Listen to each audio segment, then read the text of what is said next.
ভারতের উত্তরপ্রদেশে প্রায় ৩০০টি মুসলিম স্থাপনা গুড়িয়ে দিয়েছে রাজ্য সরকার। তাদের অভিযোগ, এসব স্থাপনা অবৈধভাবে নির্মিত হয়েছিল।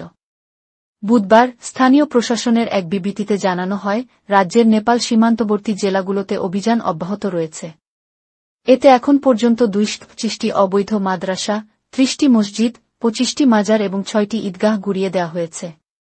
মহারাজগঞ্জ, সিদ্ধার্থনগর, বালরামপুর, শ্রাবস্তি, বহরাইচ, লখিমপুর খেরি এবং পিলিভিত এই ৭ জেলায় অভিযান চালানো হচ্ছে।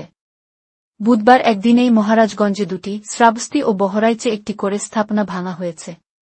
মহারাজগঞ্জ জেলার ফারেন্ডা তহসিলের শেমরাহানি গ্রাম এবং নৌতনোয়া তহসিলের যুগৌলি গ্রামে নির্মিত ২টি তথাকথিত অবৈধ মাদ্রাসা ভেঙে ফেলা হয়। শ্রাবস্তির ভিঙ্গা তহসিলের কালিমপুরওয়াতে সরকারি জমিতে নির্মিত একটি অনুমতিহীন মাদ্রাসাও গুড়িয়ে দেওয়া হয়।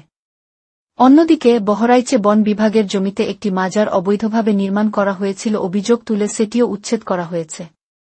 প্রশাসনের পক্ষ থেকে জানানো হয়েছে, এসব অবৈধ স্থাপনা ভারত-নেপাল সীমান্তের ১০ কিলোমিটার ভেতরে গড়ে তোলা হয়েছিল। সরকারি জমি, বনভূমি কিংবা অন্যান্য জনসম্পত্তি দখল করে গড়ে ওঠা এসব স্থাপনা ধর্মীয় রূপ পেলেও আইন মেনে গড়ে তোলা হয়নি বলে উল্লেখ করেছে প্রশাসন। এই অভিযানে অংশ নিচ্ছে স্থানীয় পুলিশ, জেলা প্রশাসন এবং ভূমি পরিদর্শন দপ্তর। অবৈধ স্থাপনা নির্মাণের পেছনে কারা জড়িত, তাও খতিয়ে দেখা হচ্ছে বলে জানিয়েছে সংশ্লিষ্ট কর্তৃপক্ষ।